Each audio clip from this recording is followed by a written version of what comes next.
What's up everyone and welcome to another Warframe video. With the Whispers in the Wall update we've gotten some pretty incredible new tools for our arsenal, and with it has come a pretty hefty spike in our general power level and some fantastic new synergies with other reworks which have happened recently.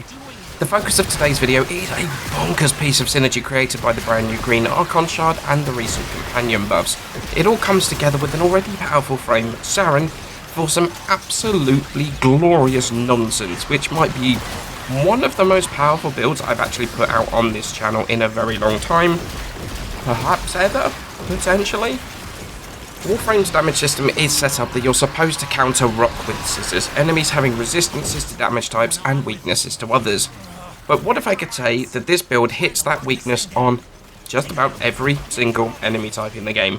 Corrosive, radiation, toxin and viral damage, and status procs proccing at massive rates, as well as gas and electric procs all in a single build. Yeah, it's a little ridiculous and makes use of quite a few mechanics, but it covers all forms of armour, bypasses enemy shields and does huge damage against fleshy enemies. What is not to love about this build? So let's talk about all of the pieces that slot together to make this as ridiculous as it is. Let's start with the Enabler, the green shard from the new Archon shard segment.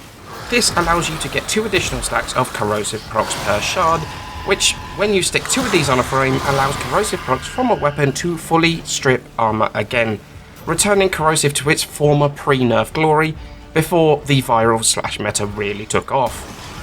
Then we're going to use a frame which can really take advantage of this. Hydroid is an obvious choice here given his recent rework, and against purely armoured targets is actually probably the stronger frame. However, we're going to take Saryn Prime. This is mostly because of Toxic Lash, and that allows us to add toxin damage to our attacks, and is what absolutely mulches Corpus fleshy units. But also Venom Dose giving us an additional corrosive damage fits so nicely into this build, it's hard to pass up. An additional part of her kit which I didn't really consider to begin with was the speed boost from using Molt, which you can use very regularly with this build to zoom through the map, and makes it perfect for running to extraction after completing your mission. The build for Saryn isn't particularly groundbreaking. It's a fairly standard melee-focused Saryn build. Triple Umbral and Adaptation for survivability and power strength, Venom Dose to boost your corrosive damage, Blind Rage and Growing Power for power strength, Narrow-Minded for duration.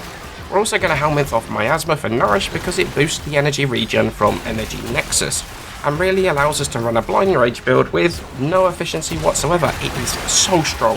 Expect to see a ton of builds moving forward with that combo. Then we've got Guardian and Blessing for survivability also. Then for your shards, 2 green for the additional corrosive stacks and 3 blues for armour. 2 green shards actually works out better than just the single Tau shard, and also is quite a bit easier to get hold of. Tau shards can be a pain in the backside to actually get hold of, depending on your RNG, so we're just going to use the standard greens here. The second weapon is going to be the Ucore. This thing got a huge boost with the Sentient Surge mod and has become an absolute powerhouse with the right builds.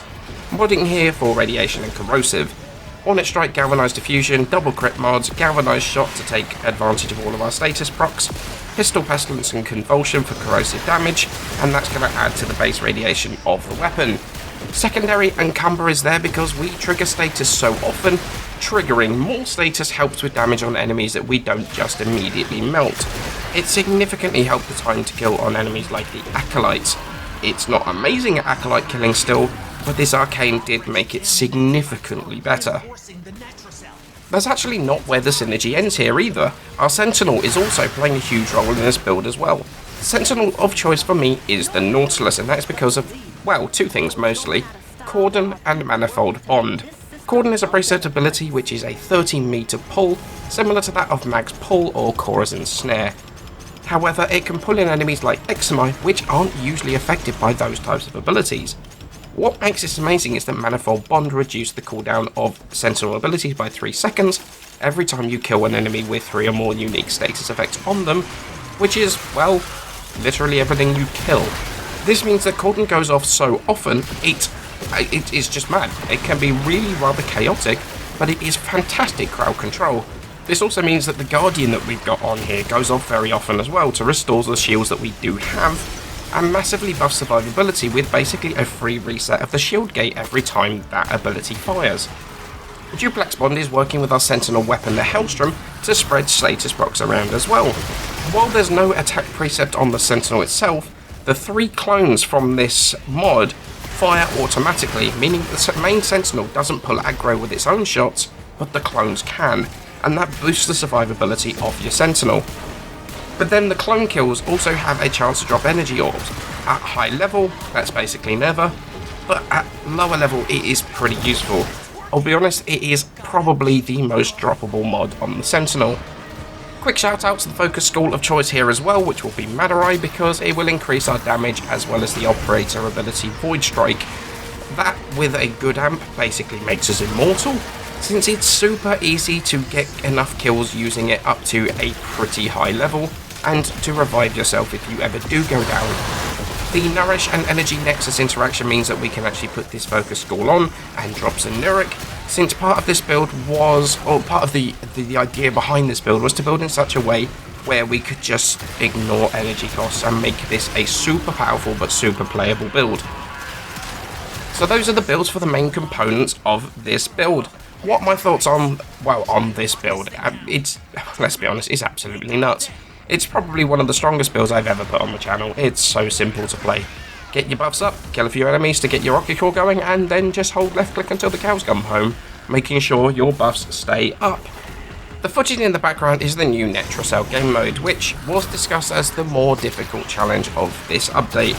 We were actually running in Steel Path without realising that's how strong this build is. We genuinely thought that this was the difficulty it was supposed to be. Then when Steel Path enemies popped up in Nightwave and we were triggering that objective in this mode, we realised that we were actually making this even harder for ourselves.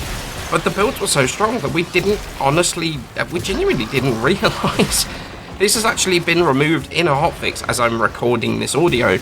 But honestly, this build simply just didn't care. This is so strong against literally every faction. It has no weaknesses. Well, I guess it isn't the most survivable thing in the world, but that doesn't matter when everything is dead. And has bonus damage against basically every single faction type and every single enemy in that faction type. It literally just shreds. Nothing can stand in its way. To prove a point, we even took it on a couple of Archon hunts and we just stood in front of the Archon and just burned it down with the Ucore. The Ucore isn't the best boss damage weapon out there in the world, but it proved just how versatile this build was. This build works just about anywhere outside of, well, maybe Eidolons? What's great is that honestly the build itself could benefit from a couple of things that I just don't have in my inventory yet. Throw on an Incarnate Torrid, and that would just absolutely delete the world. Incarnate Dualicas, again, absolute just deletion. You can create such an incredibly powerful loadout here that is universally powerful. I am in love with this build, it absolutely shreds, and I'll be honest, the number spam on the screen from the Ucore, so massively satisfying. It's hard not to fall in love with this build. So I hope you enjoyed my look at one of the most synergistic builds I've done in a very long time. I do have some other stuff planned from the post Whispers in the Wall content, including the new event that literally again just dropped whilst I was recording this. Although some of the new stuff does require me to get hold of some of the new arcanes as well. But stay tuned for those builds. Please let me know what you think of this build in the comments below. Are there any synergies you think might be worth trying out that maybe would make this even stronger? And is there anything you would like to see me cover from the update? But for now, many thanks for watching. I hope you all have a wonderful day, and I shall see you in the next video.